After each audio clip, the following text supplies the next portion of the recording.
Hi, everyone. I'm Deborah Gardner, and I am so excited that you are still with us, or maybe you just joined us, because I want to welcome you to this all-day live broadcast for this special GMID 21 edition.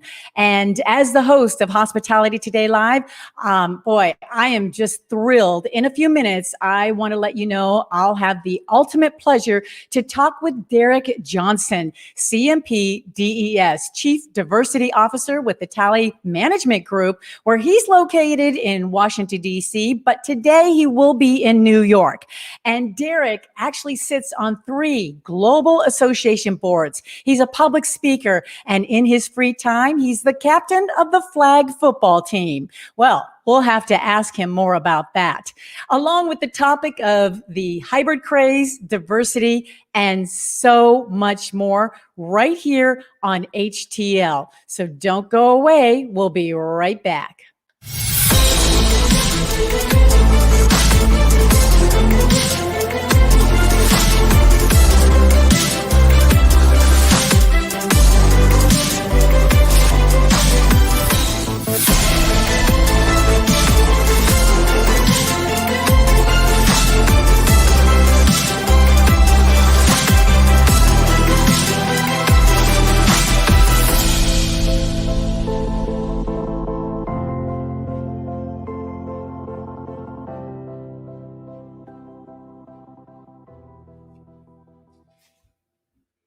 Well, hello, everyone. Thank you so much for joining us. Now we are so excited to have Mr. Johnson here. Happy GMID to you, sir. Thank you. Thank you. And the same to you, Deborah. I'm glad to be here.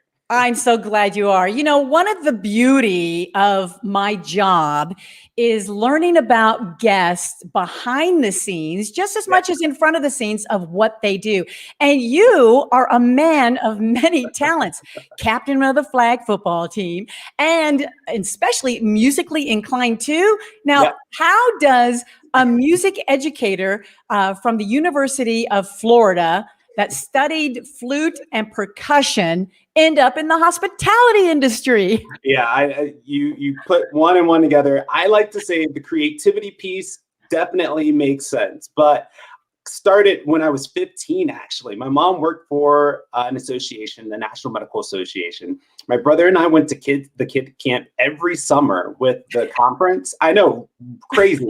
I am at this conference as a kid playing in the kid camp. But we went every year, and then one year I just decided, I was about 15 or so, that hey, I didn't want to do this anymore. I'm with younger kids, and I'm growing up. So my mom actually made me work with their director of meetings, Miss Pat Norman, and Pat loved me so much. She had me run around the conference, checking room setups, ensuring the speakers were where they needed to be. She gave me the BEOs, and I had to check to make sure the items were in the right spaces. And so then after that conference, it was in Nashville at the Gaylord, I remember. And after that conference, she asked if I would come in the office and assist her planning next year's conference. So I did. And every summer I would go back and I would get more and more responsibilities as the time went on. And even when I was in college at the University of Florida pursuing my degree in music education, I still came back and worked with the National Medical Association, but I was also gaining experience on the side, working with the Stephen C. O'Connell Center down there as one of the event coordinators for the larger events at the arena, the concerts that were coming through, the expos, the sporting events. I know, and then one day it clicked. Something said, wait a second, you actually enjoy all of this stuff. What are you doing? and so I decided, I was like, okay, I'm going to actually pursue a career in what has been kind of extracurriculars, an opportunity for me to just make money on the side. And I literally graduated and jumped head into the meetings and events world. And it was due to my exposure prior and just knowing that this space existed. And I'm able to then leverage everything within the music space, that creativity, the analytical skills that you have to have in that space, and just bring them into this profession. And so I magically got everything that I needed to be successful. I think we mentioned this before. I'm a big tech dork also, so that helps a little bit more in this space, specifically now with virtual meetings. But yeah, that's my story, and Wow. I've evolved since then, and kept Wow. being engaged. So. And it all meshes together, because I would imagine as a public speaker too, you can actually perform on stage within your presentation too, right? Exactly. So the public speaking part is not something that comes natural. I think every one of us has kind of that fear. Our palms sweat. There's an audience there, but just like you said, it's an art. If you It really is. look at it as such, it's Yeah. you're bringing your full self into the situation, into the performance. And everyone wants you to succeed just as much as you do on stage. Right. Everyone is there to hear you, to understand what it is that you're thinking, where you want to go with this, and that's at the very end of the day what drives you to do better. So. Right. So true. And you're describing what it's like working in the hospitality industry too, the meetings in particular. And that's what it takes. It is nerve wracking. There's, I always say, if you don't have any butterflies, then, you're obviously not going to try to do your best. You should have butterflies, no matter if you're on stage presenting or if you're planning the biggest event ever. So you just described that to a T. And I'm so excited to have some comments and questions along the way that we have our quality time together today. And It looks like we already have. Is it Jarko? Says, woohoo! He's watching. So thank you so much for being there. And we hope other people hop on as well. So let's actually get started, because this is we've got two topics to talk about today. Yeah. It's very, very important, but also to set the stage, as a DES, Director of Events Strategy and Development, you are considered a skilled, and I repeat, skilled association executive for over 15 years of global business development and creative strategic work. What does that mean? And how is it that this model of professionalism important to our industry? Yeah, so start with the DES, the Digital Event Strategist certification. You also have the CMP, the Certified Meeting Professional certification. Those are all distinctions that ultimately show the world that you are qualified, that you've gained the foundational knowledge and insight in the space to be successful. And then beyond that, it touches on strategy, being able to tap into the core of everything that you bring into the world of meetings and events. It's so vital, especially in this time of evolution. And so when we think about evolve spaces and ensuring that we continue our professional development, continue our growth, it's important for us to seek out that education, seek out that knowledge, seek out that confirmation, continue to grow in the space. And the biggest way we grow is by learning from each other, by raising each other up, and ensuring that we're supporting everyone in an equal and equitable way in that growth structure. So as you think about being in this industry and in meetings and events, our world has evolved. The role of the planner has evolved from simple logistics to production. We're even counselors, and we are teachers, we're educators, we are everything. We're the technicians, we are the embodiment of experience creation. And I move my mentality away from calling these things events, because for me, events are very stagnant. They're very time and location bound. But what we do in this industry is plan experiences. And so that evolution of the diction, that evolution of the mindset it's vital to all of us in this space, evolving into this new world that we are confronted with, based off of the challenges that were presented every day. Because just as much as we want to continue to plan great experiences, the world around us is changing and it's evolving, and we have to evolve alongside with it. One of the big things that I say all the time is I like to look at the world, my personal world, and compare it to my professional one. The things that I enjoy personally apply in the professional world. Let's take Netflix, for example. I will sit there and binge watch a show, Bridgerton. I literally watch that show until maybe 3 a.m., 4 a.m. in the morning on a Wednesday because it was so good. That's me investing time in something because I find it entertaining. I found it as something that drove me to want to do that.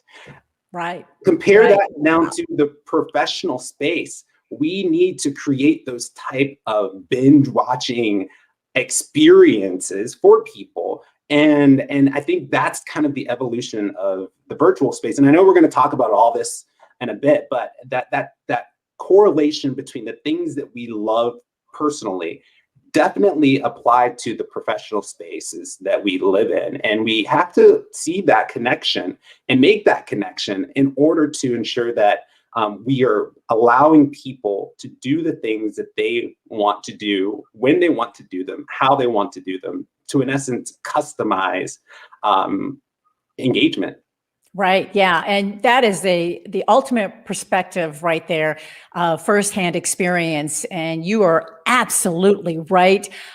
Brilliant comments, because I mean, that was just in a whole nutshell. And if getting your DES, Director of Event Strategy and Development, you'll have a better understanding of all of this and how this all comes together. So thank you for sharing that. Well, let's get on to the two topics that we do want to cover today, hybrid and diversity. First of all, with hybrid, we know this is a whole new ball game coming about, and everyone has their tidbits of how it's going to work. But it's not easy. 2 meetings in one for the meeting and event professionals to have to deal with. I've even heard from them that it's going to be a nightmare because it's 2 into 1. So what are your thoughts on that? And what are some of the obstacles planners need to be aware of as we progress into this hybrid space? Yeah, so first I'll start by saying hybrid is not something new. It's been around for a very long time. It's just now something that we are really focused on. It's kind of been in the backseat, just like virtual. But now that we have moved through this evolved space of virtual learning, which is that other side of hybrid. Hybrid is simply connecting 2 unrelated things together, meaning in-person experiences and virtual. It's not just the step to us getting back to in-person events, but it's the ultimate evolution of experience creation. And we need to ensure that as we look at this, this evolution, that we are looking at hybrid as the opportunity to ultimately liberate experiences for equitable access for everyone across the channels. So what do I mean by that? We put so many barriers for people to attend or engage or participate in the experiences that we plan.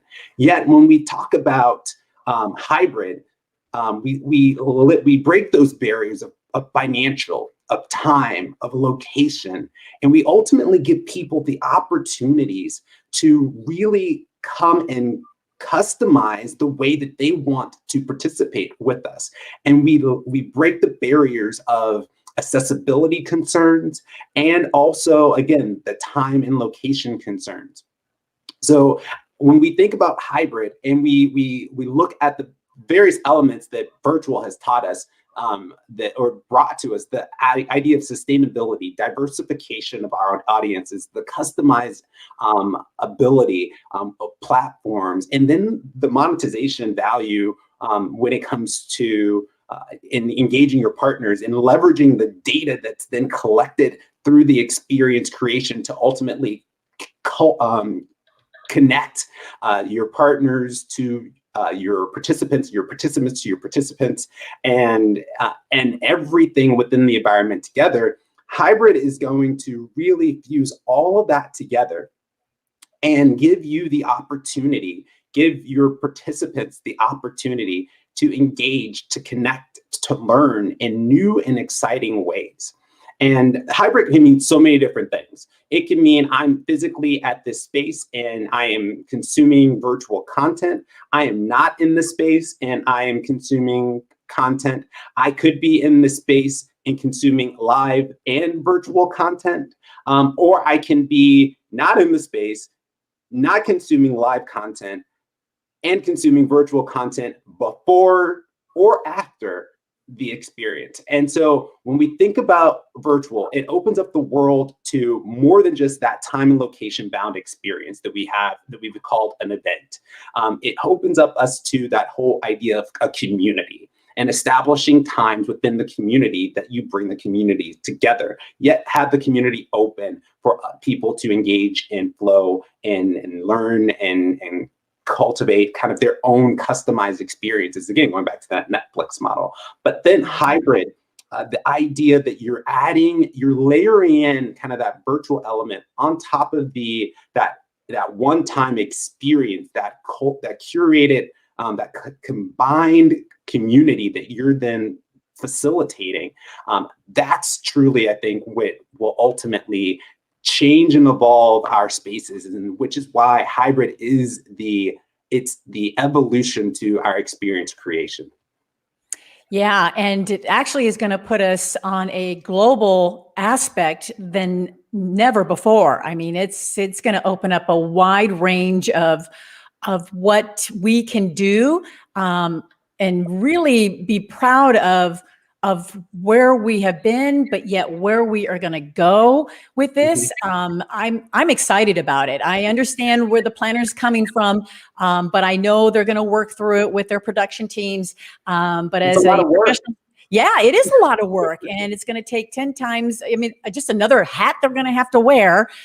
So as a speaker like yourself and myself, we have to really help and be proactive, to not to be so high maintenance on our end. So hopefully we'll catch on to exactly what their expectations are from that. We do have a question for you. Yeah. From Visibly Media, as a matter of fact. As we tailor hybrid meetings, what is both an ideal format and not so ideal format? Yeah, so I mean, as we start to customize hybrid experiences, you're going to want to ensure that there is a live component and then there's a virtual component at the foundational sense of hybrid. Now, what you want to do from there is ensure that you're driving people to the live experience in some capacity. We all know that meeting in person is the best way to execute education, idea exchange, and community building. So we want to drive people to that live experience. How do we do that? We have then customized interactions, customized education, customized opportunities for people to engage in that live setting that they may not get virtually. Yet at the same time, you want to give them that taste of being there. You want to ensure that you're partnering with your DMCs to bring the destination into your virtual experiences. You want to show the value of the ultimate experience that you're creating to your virtual audience, but not give them the full in-person experience, not give them everything that you're giving to your in-person group. One thing that the idea I've been throwing out there to folks is the idea of gamifying your entire experience. So when you think about gamifications, it's normally for someone to kind of get to the top of the leaderboard so they can get a prize.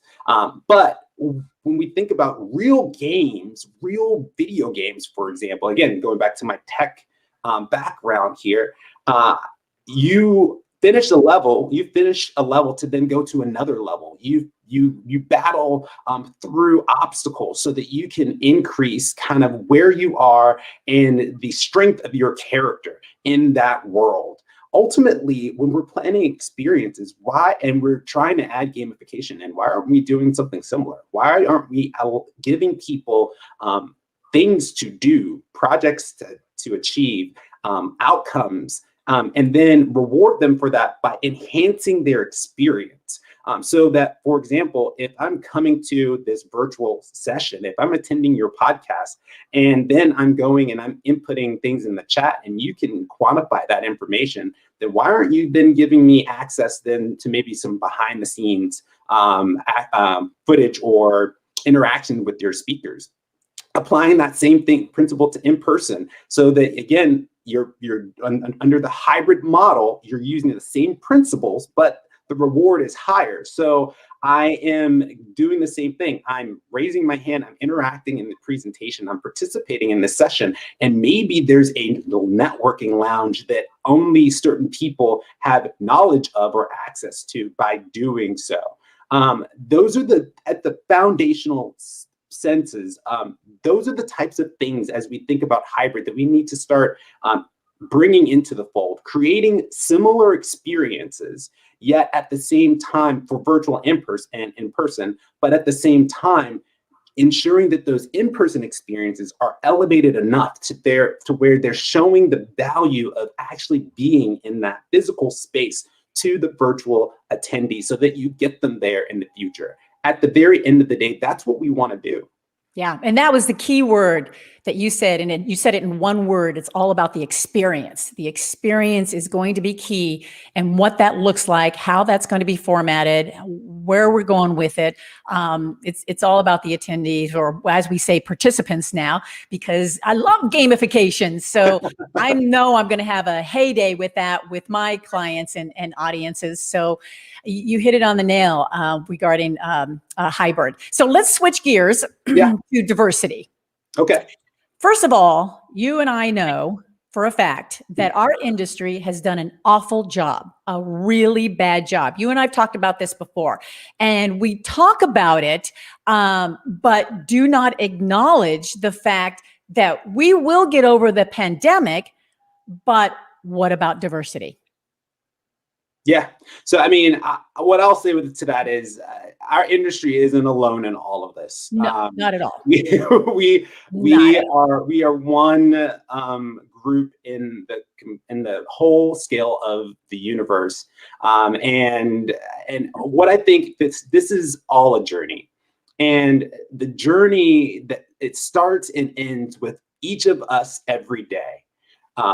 We're presented with new opportunities to grow and make a difference with every time we open our eyes.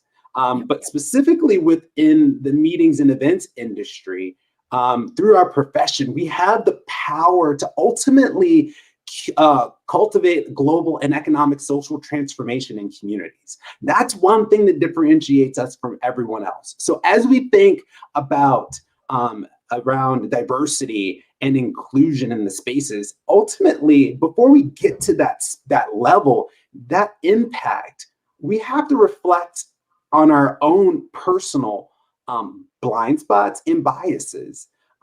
Again, we're blessed because through our community efforts, through experience design, through people-focused strategy, we're able to educate, we're able to connect and foster growth and development within people. That is a power that we have within the confinements of our industry that so many don't.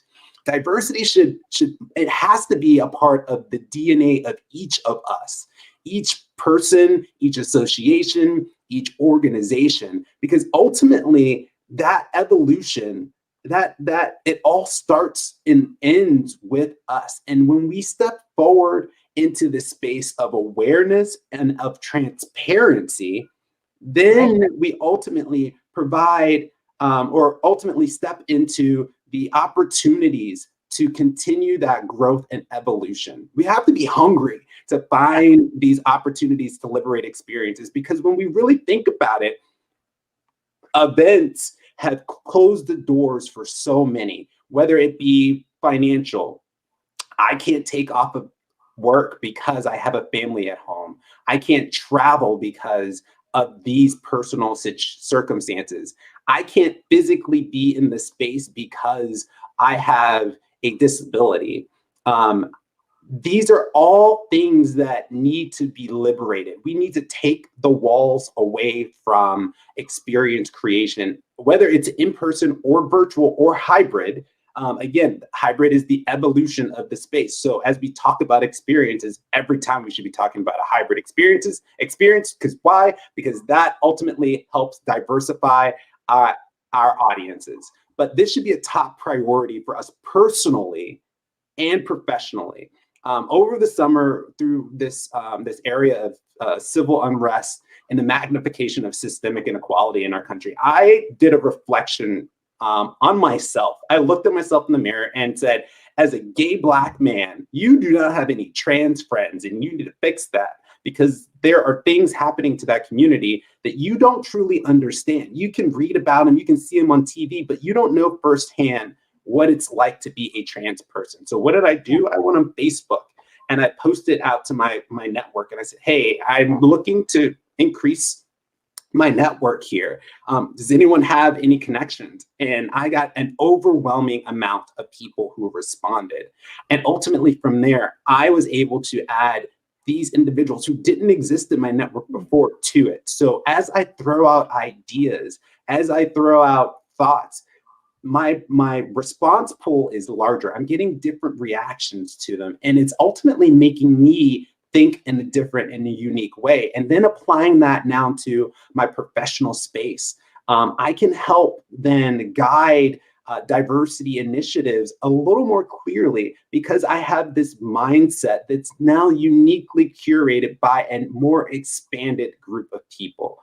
So as we think and we think about diversity and how it comes into play within everything we do, we have to equalize kind of the idea that privilege has expounded in every area of our lives, and create opportunities so that people can learn, can share, and contribute equitably, and ensuring that that's done in a very authentic way. Right. Very good. Very good. Boy, talking about advocacy.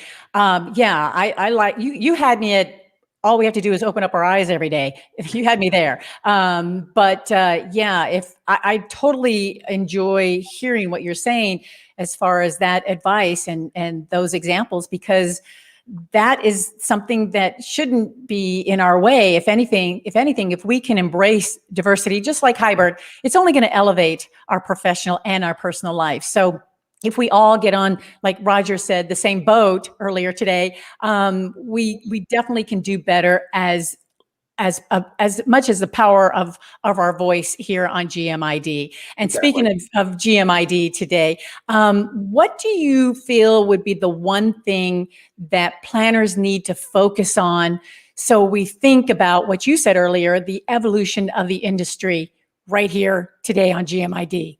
Yeah, the one thing I would push for everyone, not just planners, to consider is the idea of liberating experiences. And I've mentioned that before, but truly take a step back and think about what that means. Again, we put so many obstacles in the way for people to fully participate, fully engage, fully bring themselves into situations. Whether we hold people to a certain dress code and limit them bringing their full self in their presence in and showing who they are, or as simple as having core hours of work. What happens when I have a family that requires me to be somewhere at a given point in time?